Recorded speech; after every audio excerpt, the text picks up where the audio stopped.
Hi, welcome to Foreigner in the Philippines. Well, if you're following this series now, it's about meeting and marrying a Filipina. But what we're looking at in this particular video is the documents, and the question that Beth has asked me to answer is, what documents do I need to get married to a Filipina? Right. Now, one of the things that should be addressed right up front is if you really feel that you have found someone who you'd like to get married to, before you get in too deep, you need to ask the girl to secure a Cenoma.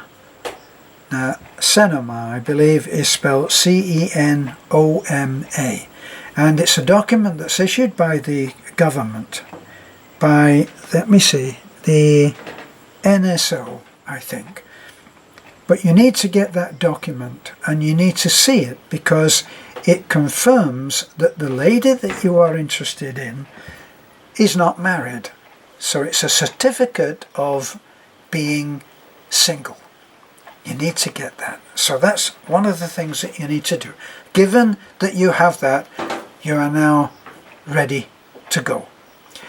You're ready to start the process, which can be a little bit frustrating for a foreigner. Now, you need, first of all, you need the Cenoma, okay?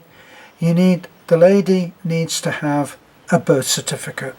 Now, if you are trying to get all of this together from home, wherever that may be, this can be very frustrating, because the way that Filipinos work is not the same as the way that foreigners work. They are not as desperately motivated to get everything done today.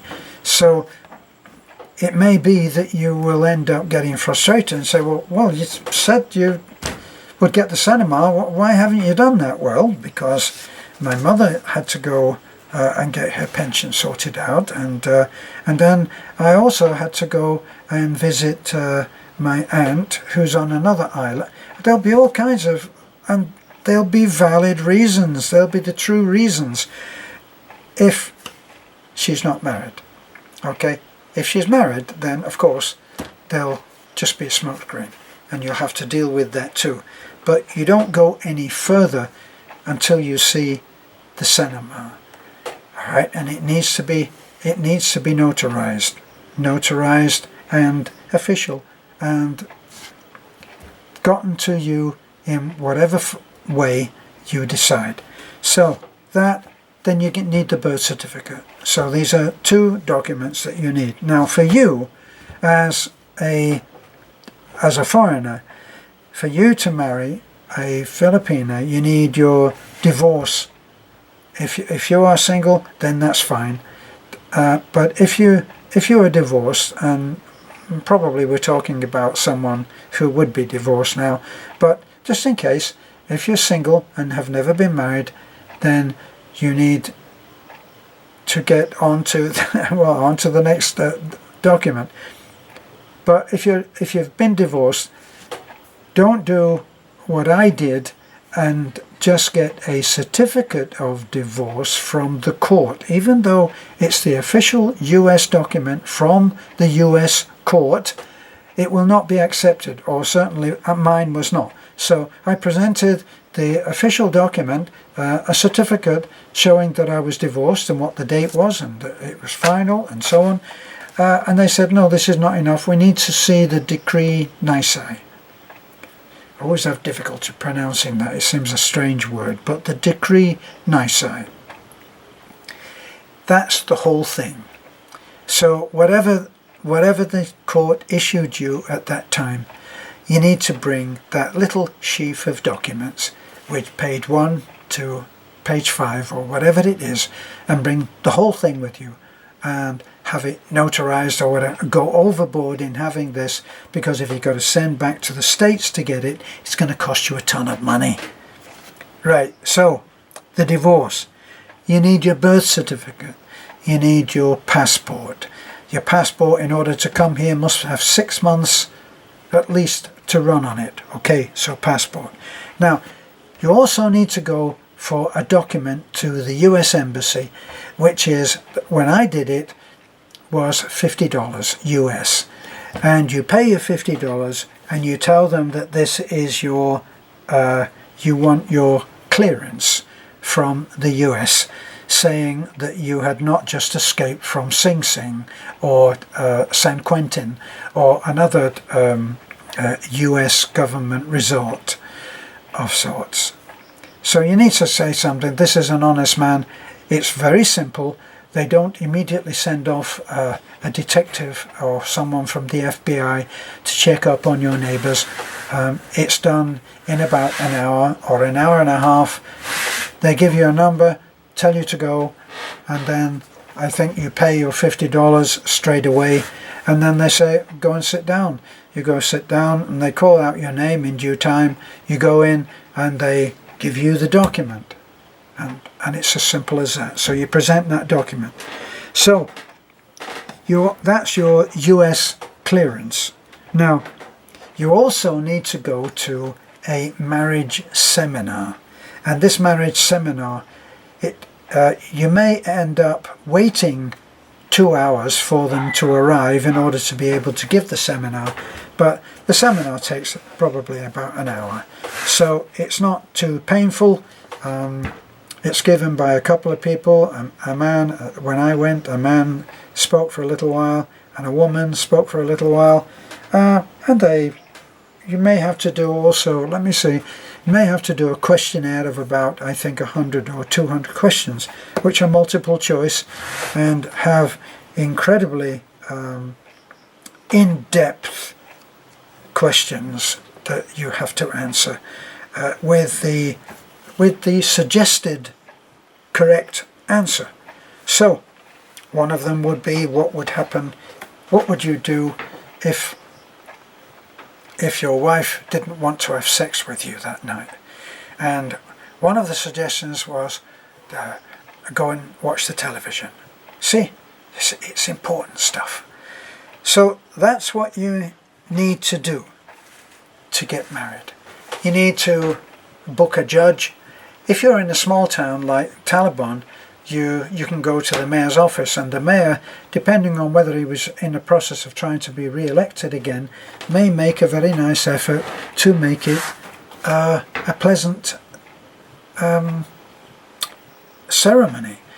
Now, if you are both free, unmarried, you'll be able to go and have it in a church, and that would be something which you would need to go to the church in order to do it.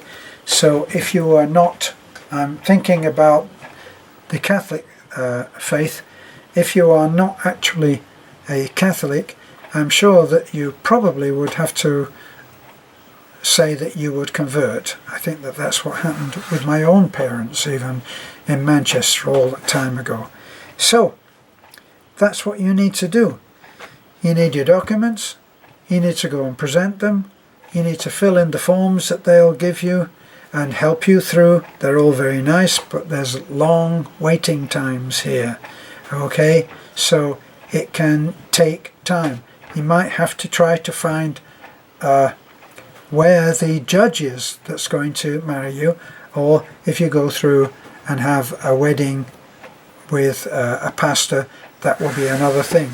And these were all things which certainly, if you're well off enough to be able to get someone to handle all of this for you, they will do it very well. I went the last marriage that I went to, which was handled by a marriage organizer, was all very professionally handled. Everything was beautifully done. The food was lovely, and what the two people had done in that case is they'd had a civil marriage so that they were legally married, and they were overcoming religious difficulties and requirements in that they were going to live together. So they had to get married, and they were legally married, and therefore not in contravention of their church. So that's what they did, and then they organized a beautiful ceremony in a place which was a perfect venue, and that's how it worked there. All of these things will be open to you. Now, I will just say one thing, and this was a question that we already dealt with in Beth's own channel, which is A Foreigner's Wife in the Philippines. So the question was it better to, if you are planning on taking your bride to the States, I'm going to say the States because I know about this, if you're planning on taking her to America, is it better? Which has the best benefit?